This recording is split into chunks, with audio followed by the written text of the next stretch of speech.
الله عليكم وميثاقه الذي واثقكم به إذ قلتم سمعنا وأطعنا واتقوا الله إن الله عليم بذات الصدور. يا أيها الذين آمنوا كونوا قوامين لله شهداء بالقسط ولا يجرمنكم شنآن قوم على ألا تعدلوا اعدلوا هو أقرب للتقوى واتقوا الله إن الله خبير بما تعملون. وعد الله الذين آمنوا وعملوا الصالحات لهم مغفرة وأجر عظيم والذين كفروا وكذبوا بآياتنا أولئك أصحاب الجحيم. يا أيها الذين آمنوا اذكروا نعمة الله عليكم إذ هم قوم أن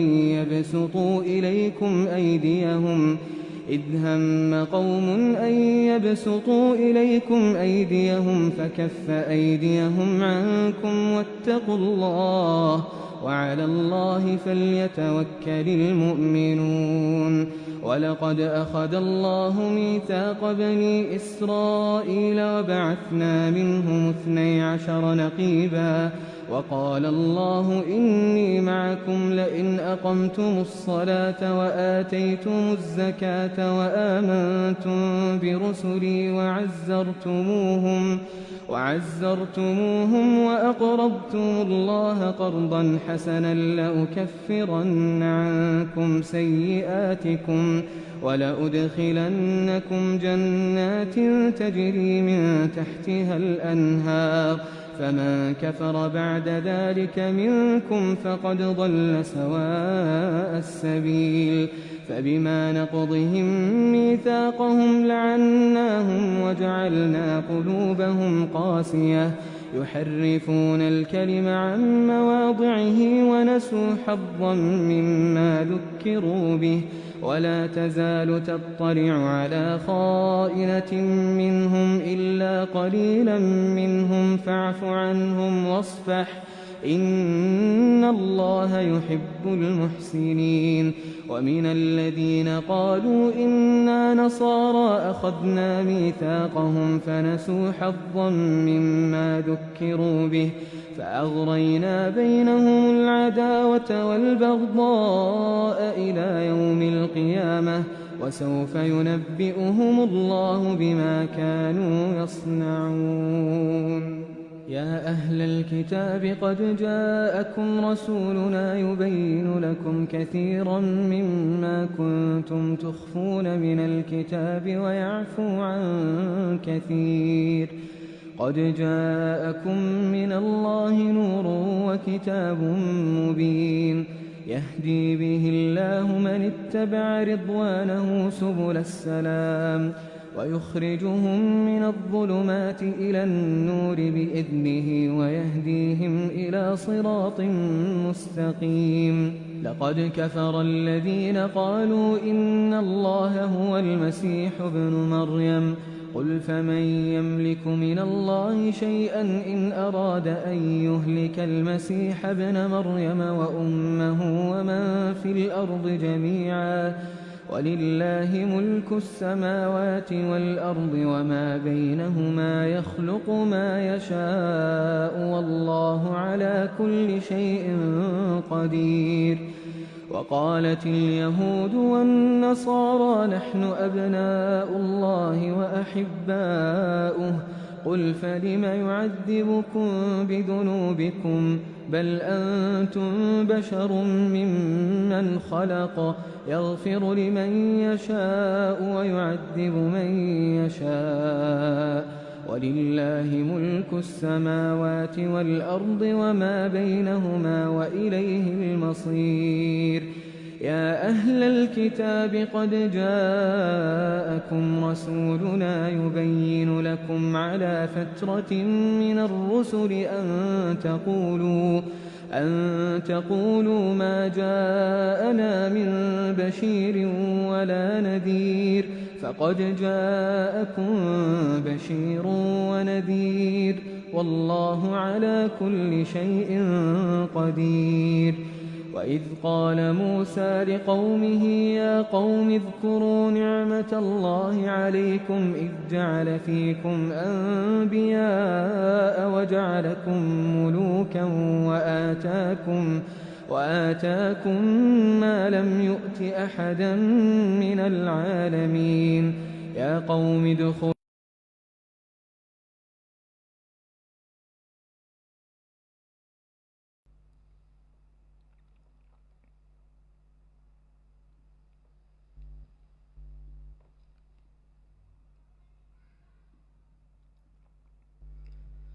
Assalamualaikum warahmatullahi wabarakatuh. Bismillahirrahmanirrahim. Innal hamdalillah nahmaduhu wa nasta'inuhu wa nastaghfiruh wa na'udzu billahi min shururi anfusina min sayyiati a'malina. Man yahdihillahu fala mudilla lahu wa man yudlilhu fala hadiya lahu wa asyhadu an la ilaha illallah wahdahu la syarika lah wa asyhadu anna Muhammadan abduhu wa rasuluh. Thumma amma ba'd. Ikhwah,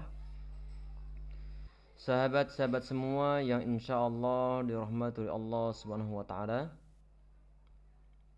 Insyaallah kembali kita lanjutkan kajian kitab Al-Mutammiyah Al-Ajrumiyah sampai halaman yang ke-8 dari cetakan kitab ini.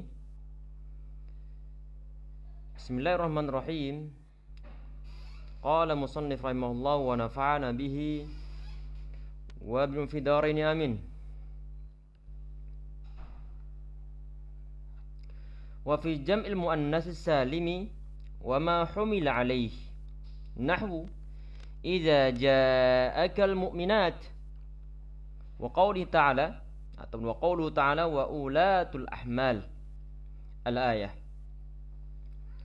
Dalam pembahasan sebelumnya, ikhwah, pembahasan yang kita fokuskan adalah tanda rafa' yang berupa dhammah. Adalah tanda rafa' yang berupa dhammah. Dan telah kita sampaikan sebelumnya bahwa setiap tanda dari suatu i'rab itu dia memiliki suatu tempat-tempat tertentu dan tidak akan ketukar dengan tempat yang lainnya. Yang telah kita bahas sebelumnya adalah dhammah itu di saat dia menjadi tanda rafa', dhammah sebagai tanda rafa'. Kemarin yang telah kita bahas dia itu bertempat di antaranya adalah di dalam isimul mufrad ataupun kata tunggal. Kemudian ada juga dia itu menempati jam'ut taksir, jamak taksir. Sedangkan yang ketiga yang saat ini kita bahas adalah jam'ul muannats as-salim. As-salim. Kita perhatiin ya ikhwah, insyaallah kita bahas untuk poin yang ketiga di sini. Ada istilah ataupun 3 lafaz ini yaitu jamak, kemudian muannats, kemudian salim. Jamak artinya suatu hal, bisa orang, bisa barang yang lebih dari 3 disebut sebagai jamak. Kemudian disebut muannats kenapa? Karena adalah ini untuk menunjukkan jamak perempuan. Ini jamak, kemudian muannats, kemudian salim. Ini tiga lafaz tentang jamak muannats salim.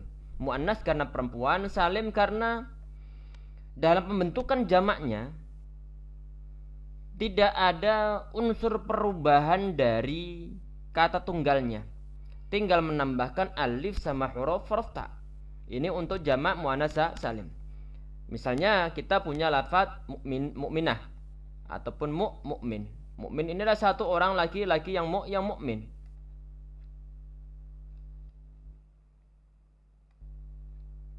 Masya Allah.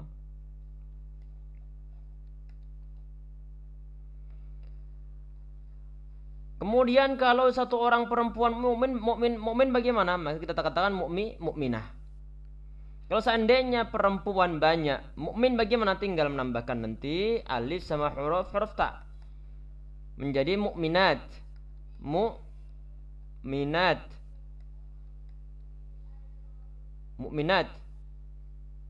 Ini yang disebut sebagai jamak muannats salim ataupun suatu jamak yang penjamaannya adalah dengan menambahkan alif sama huruf ta. Untuk model lafadz semacam ini, di saat dia itu dalam keadaan rafa, maka ditandai dengan dhammah. Contohnya misalnya kata mukminat, ini kita letakkan ataupun posisikan dia sebagai suatu fa'il ataupun sebagai suatu subjek. Misalnya dalam bahasa Indonesia kita mengatakan kaum wanita mukminah telah datang ataupun orang-orang wanita mukminah telah datang. Maka bagaimana? Kita sampaikan di sini bahwa posisi kata mukminah atau perempuan-perempuan mukminah di situ dia sebagai subjeknya. Kalau sebagai subjek ataupun sebagai fa'il hukumnya dia adalah rafa. Kalau ditanya ini tanda rafanya apa? Maka nanti untuk model lafadz yang seperti ataupun yang jamak muannats salim ini, maka tanda rafa'nya adalah dengan dhammah. Misalnya perhatikan ja'at, telah datang. Al-mu'minatu, telah datang wanita-wanita mukminah. Al-mu'minatu dia sebagai subjek, sebagai fa'ilnya. Hukum fa'il apa? Hukum fa'il dia adalah rafa. Kalau ditanya itu kan tanda rafa banyak. Mau wawu ataukah dhamma ataukah alif ataukah subutun nun, maka nanti yang dipilihkan di sini adalah dhammah. Adalah dhammah. Karena kenapa? Karena jamak muannats salim di saat dalam keadaan rafa ditandai dengan dhammah ini, tidak ditandai dengan tanda-tanda rafa yang lainnya. Sehingga sudah tentu kita katakan ja'atil mu'minatu, huruf ta'nya didommahkan. Inilah yang dibahas di poin yang ketiga. Idza ja'akal mu'minatu, mu'minatu. Di sini al-mu'minatu posisinya dia sebagai subjek. Hukum subjek ataupun fa'il dia itu adalah ar-rafa. Tandanya adalah dhammah. Kemudian yang berikutnya adalah wa'ulatul ahmal. Wa'ulatul ahmal. Di sini kata ulat ya akhwat ataupun ya ikhwah sekalian, ini dia adalah nanti yang disebut sebagai mulhaq bi jam'il muannats salim. Mulhaq bi jam'il muannats as-salim. Suatu lafaz yang disamakan dengan jamak muannats salim karena penampilan luarnya itu sama, yaitu suatu lafaz yang jamaknya adalah ada alif sama huruf ta'nya. Ini ada alif dalam keadaan normal penulisannya begini ya akhwat ataupun ya ikhwah sekalian, ulat. Dalam keadaan normal. Ini ada alif, ini ada huruf ta'nya. Dan kata ulat di sini adalah mempunyai arti sahibat.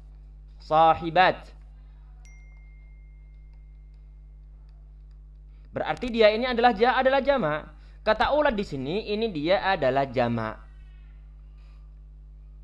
Sebelum kita lanjutkan masalah ulat di sini ya akhwat ataupun ya ikhwah sekalian. Di sini dalam bahasa Arab itu ada istilah yang disebut sebagai ismul jam'i.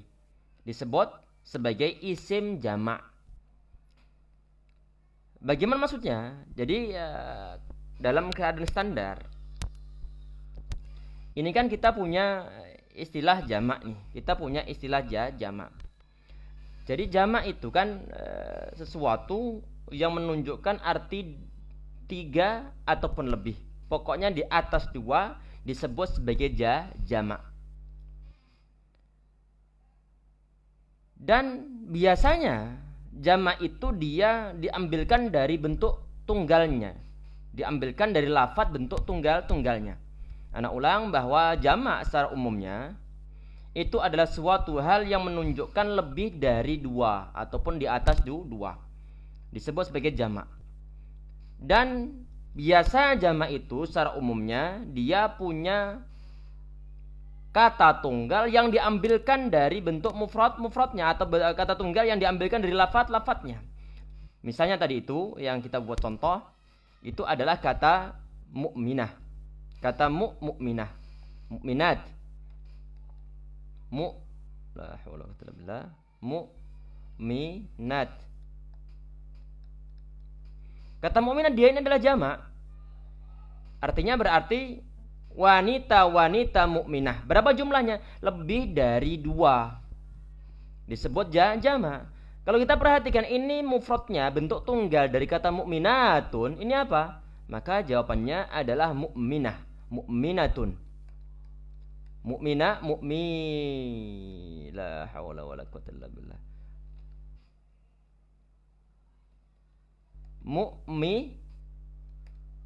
Mukminatun. Satu orang mukminah. Kata mukminah di sini ini adalah bentuk tunggal dari kata mukminatun. Lafadznya sama, cuma ada penambahan alif sama huruf ta saja. Sekarang bandingkan dengan muslimun. Muslimuna ini pun dia adalah jamak. Disebut jamak mudzakkar salim. Kata muslimuna ini diambilkan dari bentuk lafadz mufrad apa? Bentuk tunggal apa? Diambilkan dari kata muslimun. Muslimun. Kemudian misalnya kata rojulun ataupun rijalun. Rijalun ini adalah jamak, artinya laki-laki banyak. Jamak dari kata rojulun. Berarti kata rijalun, pembentukan jamaknya adalah diambil dari kata rojulun. Ini jamak pada umumnya ya ikhwas sekalian. Jamak pada umumnya. Jadi penjamaannya adalah diambilkan dari bentuk tunggalnya. Ini jamak pada umumnya, jamak yang normal. Tetapi kadang-kadang ya ikhwah, ada suatu jamak yang mana jamak ini dia memiliki arti lebih dari 2, jelas lebih dari 2. Tetapi dia penjamaannya tidak diambilkan dari lafadz tunggalnya. Tidak diambilkan dari lafadz tunggalnya karena dia tidak punya bentuk mufrad yang diambilkan dari lafadznya. Ini nanti yang disebut sebagai ismul jam'i. Disebut sebagai isim jamak. Sebentar saya tuliskan.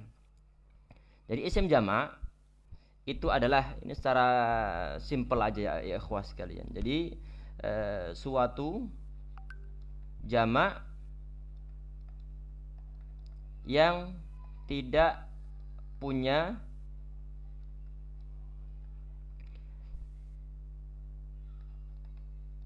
lafadz, tidak punya bentuk tunggal. Bentuk tunggal yang diambil dari lafadznya. Contohnya apa? Contohnya misalnya yang mungkin sering kita dengar adalah kata nisa. Kata nisa. Kata nisaun ataupun nisa'u afwan, kata nisa ini dia adalah jamak, artinya adalah perempuan banyak. Ini kira-kira nisa kan dia jamak untuk perempuan nih. Bentuk tunggalnya apa? Tidak ada bentuk tunggalnya yang diambilkan dari kata nisa, tidak ada. Tetapi mengambil apa? Mengambil bentuk tunggal yang berupa lafadz yang lainnya, yang tidak ada serupa sedikit pun. Apa? Ini adalah imro'ah. Nisa ini jamak, bentuk tunggalnya adalah imro'ah. Adalah imro'ah. Misalkan yang lain lagi adalah kata kaum. Kata kaumun ini pun dia adalah isim jamak. Berarti dari segi artinya menunjukkan lebih dari 2. Kalau ditanya bentuk tunggalnya apa? Tidak ada bentuk tunggalnya. Kalau mau dipaksakan silahkan menggunakan kata rojulun, seorang laki-laki. Ini yang disebut sebagai isim jamak ya ikhwas sekalian. Termasuk misalnya adalah jaisun. Kata jaisun. Jaisun ini dia pun termasuk isim jamak. Jaisun. Mufradnya apa? Mufradnya adalah jundi. Adalah jundi. Yang semacam ini ya ikhwah, inilah yang disebut sebagai isim jamak. Disebut sebagai isim jamak. Terus hubungannya sama kata ulat apa? Hubungannya dengan kata ulat itu adalah kata ulatu, dia adalah merupakan isim jamak juga. Termasuk isim jamak. Karena kenapa? Kata ulat itu dia tidak punya bentuk tunggal yang diambil dari kata mufrad atau bentuk tunggal dari lafaz mufradnya. Tidak ada kata ulat begini. Tidak ada. Tetapi diambilkan dari apa? Diambilkan dari kata zatu. Diambilkan dari kata zatu. Zatu ataupun zatun di sini ini adalah bentuk tunggal dari kata ulat. Zatu artinya adalah sahibat ataupun sahibah. Sahibah artinya adalah pemilik. Berarti kalau ulat berarti adalah sahibat ataupun sahibat, bentuk jamaknya. Berhubung ini huruf terakhirnya adalah ada huruf ta, sebelumnya berupa alif, berarti ini dari segi penampilan luarnya sebagaimana jamak muannats salim. Dari segi penampilan luarnya. Tapi berhubung ini kalau dilihat dari segi syarat-syarat pembentukan jamak muannats salim, ternyata kata ulat tidak memenuhi syarat. Tidak memenuhi syarat, nanti bisa diantum lihat syarat-syarat pembentukan jamak muannats salim itu apa. Sehingga bagaimana? Udah, ini berhubung dari segi luarnya ini sebagaimana jamak muannats salim, yaitu suatu jamak yang diakhiri oleh huruf alif sama huruf ta. Maka bagaimana? Maka hukumnya akan ngambil hukum yang dimiliki oleh jamak muannats salim. Sehingga inilah yang disebut sebagai mulhaq bi jam'il muannats salim. Disamakan hukumnya dengan jamak muannats salim. Mulhaq bi jam'il muannats as-salim. Berarti kalau mulhaq bi jam'il muannats salim, maka di saat dalam keadaan rafa ditandai dengan dhammah. Sebagaimana jamak muannats salim tadi itu. Kita kembali ke kitabnya ikhwah. Wa ulatul ahmal. Ini dia sebagai mubtada nanti. Hukumnya dia adalah rafa. Tanda rafanya apa? Tanda rafanya adalah dhammah. Kenapa yang dipilih dhammah? Karena ini adalah mulhaq bi jam'il muannats salim. Suatu lafaz yang disamakan hukumnya dengan jamak muannats as-salim. Ini berarti menjadi tempat yang ketiga ditempati oleh alamat rafa yang berupa dhammah, yaitu jamak muannats salim. Berarti alhamdulillah sudah ada tiga tempat yang ditempati oleh jamak muannats ditempati oleh dhammah sebagai tanda rafa. Yang pertama ada isim mufrad, contohnya kemarin ada ja'a zaidun. Kemudian yang kedua adalah jamak taksir, contohnya ada ja'a rijalu dengan dhammah. Kemudian tempat yang ketiga di sini adalah jamak muannats salim ataupun mulhaq bi jam'il muannats as-salim. Ini tempat yang ketiga. Sedangkan tempat yang keempat ini adalah tempat yang terakhir yang ditempati oleh dhammah sebagai tanda i'rab rafa. Tempat yang keempat adalah fi'lun mudhari', adalah fil fi'l mudhari'i, dalam fi'il mudhari' alladzi lam yattasil bi akhirih syai', suatu fi'il mudhari' yang tidak berjumpa ataupun bertemu dengan sesuatu di akhirnya. Berarti kalau ada fi'il mudhari' yang tidak bertemu dengan sesuatu pun di akhirnya, maka di saat rafa' dia ditandai dengan dhammah. Ini perlu suatu penjelasan begini ya ikhwas sekalian. Perhatiin di sini. Ini adalah narfa'u darajatim man nasya. Narfa'u ini adalah fi'il mudhari'. Narfa'u artinya kami mengangkat derajat orang-orang yang kami kehendaki. Dikehendaki oleh Allah Subhanahu wa taala, akan diangkat derajatnya oleh Allah Subhanahu wa taala. Kata narfa'u ini dia adalah fi'il mudhari'.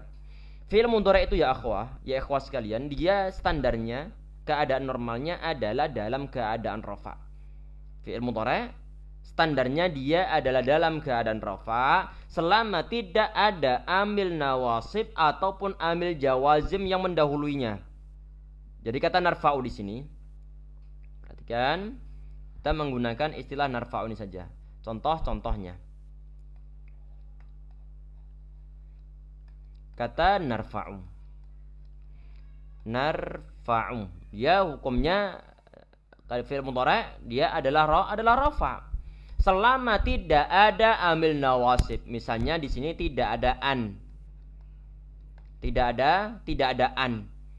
Kalau ada an, maka nanti kita baca narfa'a. Narfa'a. Tidak dhammah lagi tapi difatahkan. Ataupun nanti ada amil jawazim ataupun salah satu di antara amil jawazim. Misalnya adalah lam. Kalau kata narfa'u didahului oleh lam, maka nanti menjadi narfa'. Disukunkan huruf ainnya. Kalau tidak ada jenis amil nawasib ini ataupun amil jawazim yang ini, maka fi'il mudhari' dia dalam keadaan rafa'. Dalam keadaan rafa'. Kalau ditanya begini, sebagai pertanyaan yang telah saya sampaikan sebelumnya, Ustadz, Mas, ini kan tanda rafa' banyak. Ana punya lafaz narfa' ini. Nun, ra, fa sama huruf ain.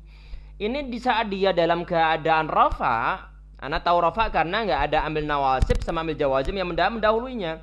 Saat dalam keadaan rafa' ini bagaimana? Ana mengasih tanda apa dia? Maka jawabannya adalah perlu dikasih tanda yang berupa dhammah. Berupa dhammah. Ini adalah tanda yang dimiliki oleh fi'il mudhari' yang tidak bertemu dengan sesuatu di akhirnya. Perhatikan, ini adalah fi'il mudhari' yang dia dalam keadaan rafa' ditandai dengan dhammah, tetapi harus diperhatikan syaratnya. Jadi suatu fi'il mudhari' dia itu ditandai dengan dhammah adalah dengan syarat alladzi lam yattasil bi akhiri syai', yang tidak bertemu dan sesuatu di akhirnya. Sesuatu ini apa? Sesuatu ya ikhwah yang nempel di akhir fi'il mudhari', perhatikan, adalah misalnya kita punya lafaz yarfa'. Yarfa' ini dia tidak bertemu dan sesuatu di akhirnya, sehingga dia didomahkan. Kalau seandainya huruf ain dari kata yarfa' ini dia bertemu dengan wawu jamaah, misalnya dengan wawul jamaah. Wawu jamaah itu apa? Adalah suatu wawu yang menandakan bahwa subjeknya adalah laki-laki banyak. Misalnya at-tullabu yarfa'una kutubahum. Misalnya para mahasiswa mereka ngangkat semua buku-bukunya. Yarfa'una kutubahum. Kata yarfa'una ini yang angkat siapa? Yang angkat adalah laki-laki banyak yang berupa para mahasiswa. At-tullabu yarfa'una kutubahum. Berarti di situ yarfa'una, ini perhatikan, ini wawunya disebut sebagai wawu jamaah. Yarfa'una. Wawunya ini disebut sebagai wawu jamaah. Wawu yang menunjukkan bahwa subjek ataupun pelaku adalah laki-laki banyak. Banyak. Kalau seandainya ini huruf ainnya kan sudah bertemu dengan huruf wawu, berarti bertemu dengan sesuatu di akhirnya dong. Naam. Oleh karena itu di saat dia rafa' tidak ditandai dengan dhammah ini, tidak, tapi ditandai nanti dengan subutun nun. Adanya nun di sini ini itu dia sebagai tanda rafa'. Kalau antum mendapatkan adanya model fi'il mudhari' yang diakhiri oleh huruf nun semacam ini dan sebelumnya berupa wawu, dimungkinkan bahwa nunnya itu adalah sebagai tanda rafa'. Ini adalah pertemuan fi'il mudhari' dengan sesuatu di akhirnya, yaitu bertemu diantaranya dengan wawu jamaah ataupun bertemu dengan alif tasniyah. Bertemu dengan alif tasniyah. Alif apa ini? Alif yang menunjukkan bahwa subjeknya adalah dua orang laki-laki, dua orang, bisa laki bisa perempuan, laki ataupun perempuan, tergantung nanti tanda mudharaahnya. Misalkan di sini perhatikan kata yarfa'ani. yarfa'ani. Yarfa'ani. Misalnya at-talibani yarfa'ani kitabahuma. Dua mahasiswa mereka mengangkat kedua kitabnya, mengangkat kitabnya. Yang angkat siapa? Yang angkat adalah dua orang. Dua orang berhubung fi'ilnya itu adalah fi'il mudhari', maka perlu ditambahkan alif sama huruf nun di sini. Ini alifnya disebut sebagai alif tasniyah. Dan di saat fi'il mudhari' ini dia huruf ainnya termasuk huruf ain dari kata yarfa'u, kemudian ditambah alif menjadi yarfa'ani, maka di saat rafa tidak ditandai dengan dhammah, tapi ditandai dengan nun. Begitupun di saat nanti fi'il mudhari' ini dia bertemu dengan ya muannasah mukhatabah, yaitu suatu ya yang menunjukkan bahwa subjeknya adalah satu orang perempuan lawan bicara kita, lawan bicara kita. Misalnya anti ataupun antum minta ke anak perempuan antum ijlisi ta'allami ataupun ta'allamina. Anti ta'allamina hunak. Ente belajar di sini saja. Ente belajar ataupun ente sedang belajar di sini. Anak ngomong dengan seorang anak perempuan. Maka bagaimana misalnya? Tinggal menambahkan huruf ya sama huruf nunnya. Misalnya tadi itu ada tarfa'ina. Karena kita tadi menggunakan kata yarfa'. Tarfa'ina. Ada ya di sini. Ya-nya inilah yang disebut sebagai ya muannasah mukhatabah. Kalau fi'il mudhari' yang berupa kata tarfa' ini telah bersambung dengan ya muannasah mukhatabah, maka di saat rafa' tidak ditandai dengan waw tapi ditandai dengan nun. Ditandai dengan huruf nun sebagaimana yang atas tadi itu. Ini adalah sepintas tentang suatu fi'il mudhari' yang bertemu dengan sesuatu di akhirnya. Kalau enggak bertemu dengan sesuatu di akhirnya, maka di saat rafa' ditandai dengan dhammah. Kalau bertemu dengan sesuatu di akhirnya termasuk yang di sini ini yaitu alif au jamaah, alif tasniyah ataupun ya muannasah mukhatabah, maka fi'il mudhari' ditandai dengan tetapnya nun ataupun nanti ada pembahasan subutun nun. Kemudian di sini perhatikan ya ikhwah sekalian, ini dhammahnya kelihatan. Kata yarfa'u ataupun narfa'u dhammah kelihatan. Sedangkan di sini nih wallahu yad'u ila daris salam. Kata yad'u berhubung yaitu ini dia juga termasuk fi'il mudhari', tidak ada amil nawasib ataupun amil jawazim, maka dia dalam keadaan rafa'. Tandanya apa? Tandanya adalah dhammah. Mana dhammahnya? Sedang di sini huruf wawunya adalah dalam keadaan sukun. Dhammahnya muqaddarah. Asalnya adalah yad'u.